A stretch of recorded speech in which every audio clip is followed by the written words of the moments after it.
और मैं हूं आपके साथ यशस्वी। उत्तर प्रदेश में दलित राजनीति को लेकर लगातार मायावती के भतीजे आकाश आनंद एक के बाद एक चंद्रशेखर आजाद उर्फ रावण पर हमला बोल रहे हैं। इस बार उन्होंने राजस्थान की सरजमी से रावण पर जोर का हमला बोला है। आकाश आनंद ने क्या आवाज बुलंद की है राजस्थान से, हम आपको दिखाएंगे अपनी इस खास रिपोर्ट में। इस समय चुनाव को लेकर उत्तर प्रदेश के केंद्र बिंदु पर जातीय समीकरण हावी होता जा रहा है और इन जातीय समीकरणों में सबसे ऊपर दलित समीकरण है और इस समीकरण को कैश कराने के लिए BJP, Samajwadi party, Azad Samaj party के साथ साथ बसपा पार्टी भी बहुत तेजी के साथ लगती दिख रही है। लेकिन इस बीच दलित राजनीति करने वाले दो बड़े नेता आजाद समाज पार्टी के मुखिया चंद्रशेखर आजाद और बसपा प्रमुख मायावती के भतीजे और पार्टी के नेशनल कोऑर्डिनेटर आकाश आनंद इन दिनों सुर्खियों में हैं। दरअसल आनंद ने धौलपुर से संकल्प यात्रा के जरिए राजस्थान में चुनाव प्रचार अभियान शुरू किया है। राजनीतिक जानकारों के अनुसार मायावती अब अपने भतीजे को बसपा का नेतृत्व सौंपने की तैयारी कर रही हैं। हालांकि इस दावे में कितनी सच्चाई है ये तो आने वाला वक्त ही बताएगा। इस बीच आजाद समाज पार्टी के मुखिया चंद्रशेखर आजाद को लेकर माया के भतीजे आकाश आनंद ने एक बड़ा बयान दिया है।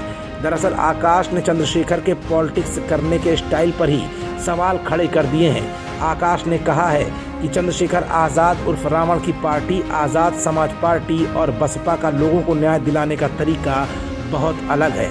चंद्रशेखर जिस टाइप का काम करते हैं उससे हमारे युवाओं को नुकसान पहुंचता है। उनके खिलाफ मुकदमे दर्ज हो जाते हैं, उनको आगे सरकारी नौकरियों में मौका तक नहीं मिल पाता है। बीएसपी का लोगों को न्याय दिलाने का वो बहुत अलग है। वो जैसे जिनका आप नाम ले रहे हैं उन सभी टाइप के जो काम करते हैं उनसे हमारे युवा का जो आज सत्ता में नहीं है, जो पार्टी सत्ता में नहीं है, उनको नुकसान पहुंचता है। अगर उनके खिलाफ मुकदमे दर्ज हो जाते हैं तो उनको आगे मौका नहीं मिल पाता सरकारी नौकरियों में। आकाश आनंद ने कहा, यूपी में बहन मायावती ने अनेकों काम किए हैं। बहन मायावती से मुख्यमंत्री योगी आदित्यनाथ और प्रधानमंत्री नरेंद्र मोदी को भी सीख लेनी चाहिए। अपने समर्थकों को संदेश देते हुए आकाश आनंद ने कहा, साथियों, बहन जी की 4 बार उत्तर प्रदेश में सरकार रही और चारों बार बहन जी ने इतने काम किए सब समाज के साथ। जब तुम्हारे सिर पर शेरनी बहन मायावती का हाथ है तो क्यों घबराते हो? कभी ना झुकना और कभी ना डरना। अपनी जिंदगी को अपनी शर्तों पर ही जियो। चंद्रशेखर के खिलाफ लोकसभा चुनाव में उतरने के मुद्दे पर उन्होंने अपनी स्थिति साफ की और उन्होंने कहा कि जब चंद्रशेखर से ये सवाल पूछा गया था तो इन्होंने उसका उत्तर ना के बराबर दिया था। तो मैं पूछता हूं क्यों घबराते हो तुम?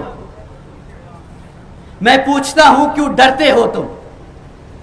अरे जब तुम्हारे सिर पे वो शेरनी का हाथ है तो क्यों घबराते हो तुम? कभी ना झुकना, कभी ना रुकना।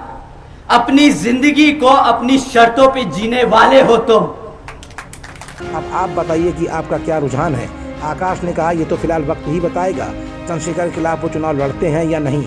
इस समय मायावती के भतीजे आकाश आनंद दलित राजनीति को लेकर पूरे जोश और खरोश के साथ मायावती के सपोर्ट में जुट चुके हैं और लगातार चंद्रशेखर आजाद की बुराई करने में लगे हैं। मतलब साफ है कि दलित वोट बैंक की राजनीति में वोटों के बंटवारे को लेकर उनकी नई रणनीतियां भी अब सामने आने लगी हैं और उनकी रणनीतियों में सबसे पहला निशाना है युवा, खास तौर पर वो युवा जो दलित वर्ग से ताल्लुक़ रखते हैं, क्योंकि उन्हें मालूम है कि वो एक युवा हैं और दलित युवाओं को अपने साथ जोड़कर वो दलित युवा वोट बैंक को मायावती के पक्ष में लाने में कामयाब भी हो सकते हैं। खबरों से जुड़े रहने के लिए सब्सक्राइब करें हमारा चैनल इंडिया जंक्शन।